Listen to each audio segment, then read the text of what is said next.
Двері відчиняються. Hallo! Good aften, good aften. Ich bin der Juletræ. God juli. Наталья? Ikke Natalia. Так, сейчас. Сюзет. Ja. Мій найкращий бос. Вона мені як подружка. І така класна. Просто люблю її. Так, бачите, як нас багато? Наталка моя не прийшла. Але всі дружно будемо прикрашати ялинку.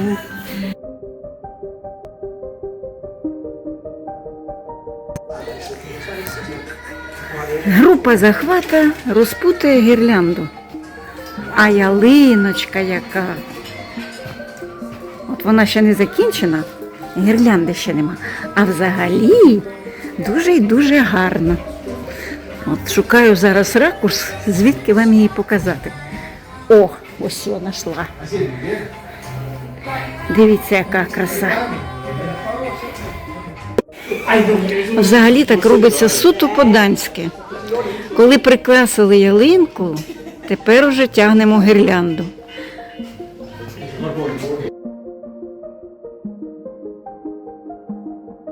Така ось святкова атмосфера. От. Молодь щось принесла.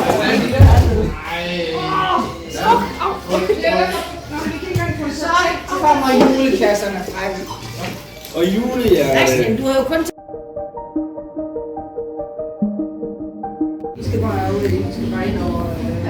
Їхали і приїхали в кафешку. Не знаю де, ну така симпатична. А ось ми всі зібралися. Jeg er jo turist hernede, så jeg ved ikke noget. О, хай!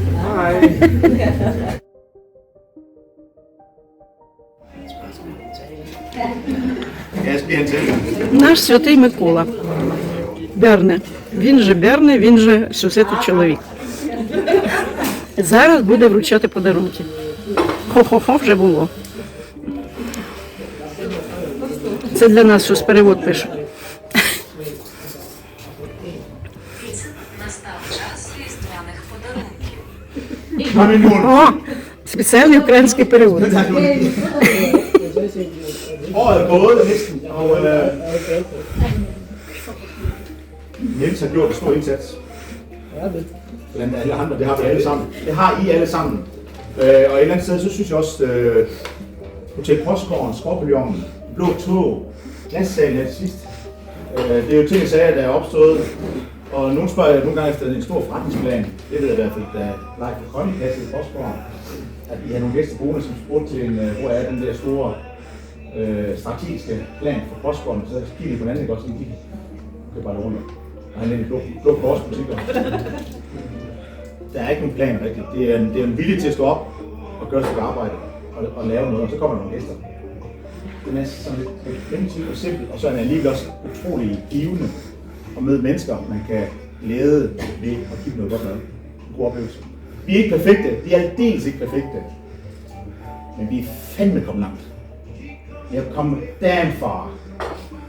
Snuski baski long. Головне засміятися.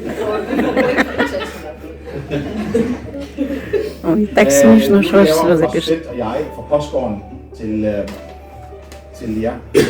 Tak for indsatsen igen. Наташа, поможи прочитати.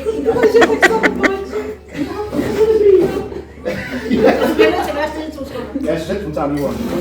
Nej, men Святий Миколай погано jeg бачить. vil egentlig også bare sige jer alle sammen tak for. Оце наша Сюзет. Vi skulle have været på en eller anden juletur, det tager vi lige, når vi starter i det nye år. Som Bjarne siger, så er det ikke alt, der nødvendigvis er så struktureret, og vi får gode idéer, og så er vi i hvert fald effektive til at kaste os over noget nyt. Så lige pludselig fik, da året var ved at gå på held, fik vi en mulighed i vejen, og den kastede vi os over, og synes jeg, en succesfuld måned. Nu har vi så fået lov til at blive endnu et par måneder, og så er vi egentlig i gang med at se, om vi kan gøre det til noget permanent. Og hvis vi kan det, så laver vi ikke bare en program, men så har vi en permanent restaurant på vejen. Så det vil tiden vise. Vi har også gang i nogle andre projekter til næste år, derom mere, når vi ved lidt nærmere omkring det. Men, når det sker. Men vi har stadigvæk masser af gode idéer til at kunne bringe Frostgården videre. Velkommen til de nye ankomne, Esben og Sara. Camilla har været lidt borte her i år, men kommer stærkt tilbage en gang i det nye år. Vi er også kommet tilbage her fra august måned, så det er jo dejligt. Så egentlig bare tak for indsatsen. Vi er, som Bjørn siger, vi er absolut ikke perfekte, men vi skal selvfølgelig prøve på at blive bedre og bedre hele tiden. Og det vil vi prøve at sætte nogle forskellige ting i gang allerede i januar, hvor vi laver lidt mere træning på nogle områder, så vi bruger nogle af de lidt stille måneder til at prøve at blive bedre på forskellige områder og lidt planlægge på året. Så, ja. Skål! Skål! Det er det bedre, det kan man sige.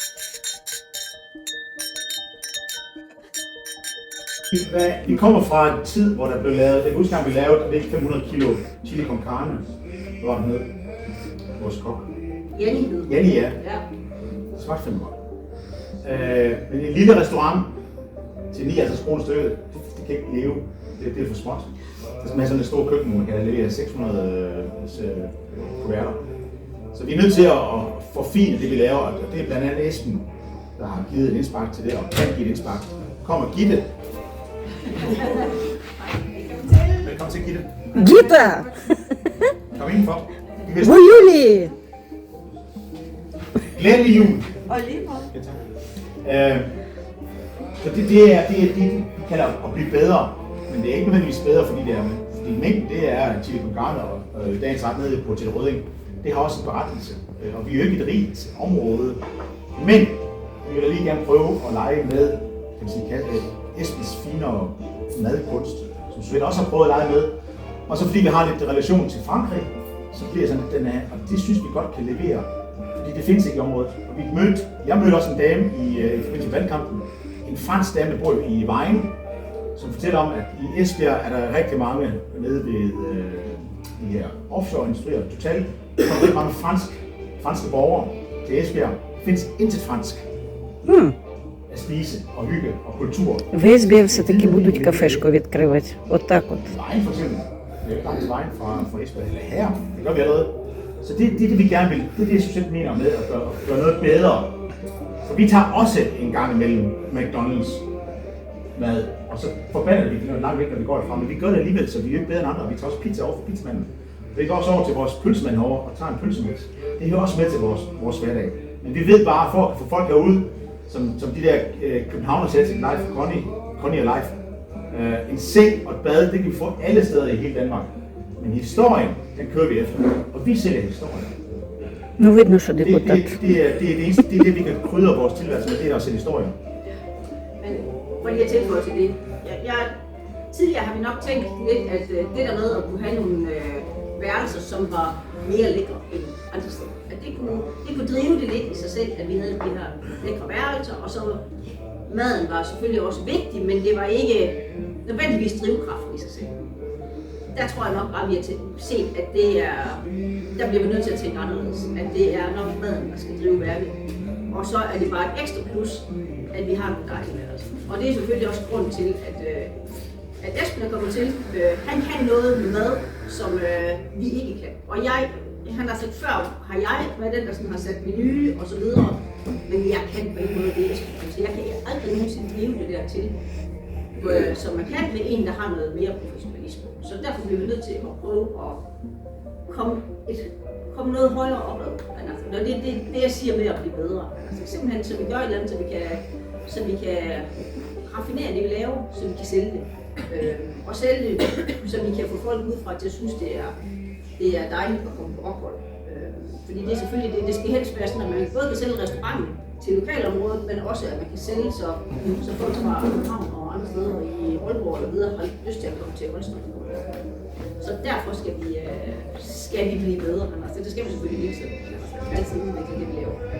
Der sker noget i Vejen Kommune med industrien ude langs motorvejen. Vi nyder godt af at levere hotelophold til de der internationale kunder. Så vi har franskmænd, schweizer, sådan lidt direktører, som har lidt penge. Og de vælger også. Det er sådan lidt, wow, dejligt. Men derfor er det selvfølgelig stadigvæk vigtigt, at man kan dække lidt bredt. Altså, vi har også begyndt at have noget, vi ikke ret langt med, hvis vi kommer vejen henover. Men begyndt at have de her torsdagsaften i Skovpavillon. Fordi der skal også være noget til forskellige, i og med at vi har forskellige steder, så kan vi også ramme lidt ind på til forskellige smage. Altså, der er også gæster til det her klassisk danske mad, så det skal vi også kunne levere. Så det er med ind i jo bredere vi ligesom kan strege med de forskellige steder jo har, jo mere kan vi ligesom, det er virkelig stor opsigt. Og hvis nogle af de her projekter lykkes næste år, så skal vi have flere mennesker, flere medarbejdere. Både til mad, men også til servering, altså tjener. Det kan godt være et område, der bliver det er et smalt spor, vi har af tjener, så der skal være flere. Og hvis kokken kan lave maden, og så det bliver kastet ud i lågen, og så smidt på bordet, ikke også, så falder kokkens mad lidt til jorden. Så den skal bæres igennem. Vi gør det bedste, vi kan. Men det er bare det der, at når vi bliver flere kokke, flere tjener, så de gamle, ikke også, forstår mig ret, de skal levere noget videre til de nye, og så skal også flere af Niels' typer, der kan vaske op og falde ind. Vi har prøvet at få Niels til at blive det der.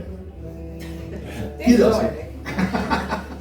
Men når alt kommer til alt, så når vi taler om at blive bedre, så vil jeg dog sige, at tilfredse gæster, det har. Og det er der bare, det er både i restauranten og på hotellet generelt, den kundetilfredshed, vi har, den er meget intensivt. Og det er sådan set,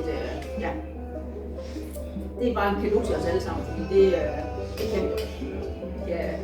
Det kan skabe gæster eller kundetilfredshed. Og det er jo det allervigtigste. Så tak for det. Jeg kan simpelthen ikke læse det, skal. Malle til Marki, hvem er det? Nå, nu er Nu er man gået der. jamen det var... Skål!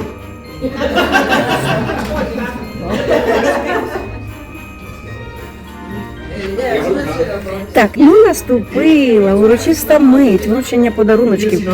Але із-за того, що Святий Миколай погано бачить, то не знаю, нема кому допомогти.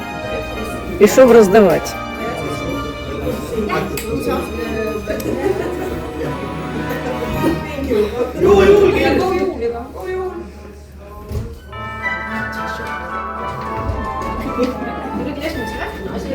Så er der nogle medarbejder, vi har med. Det er fra sidste års jul.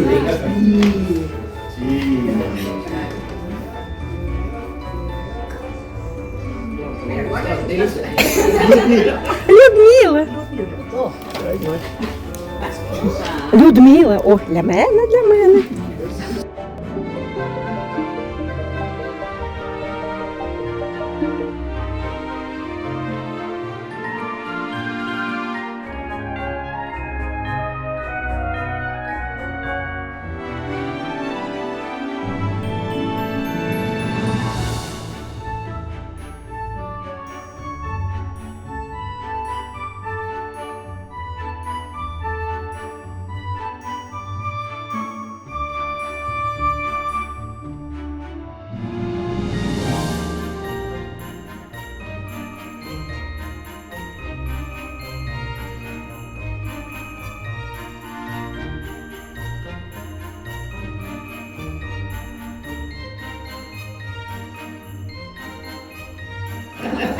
Alle sammen, mange tak!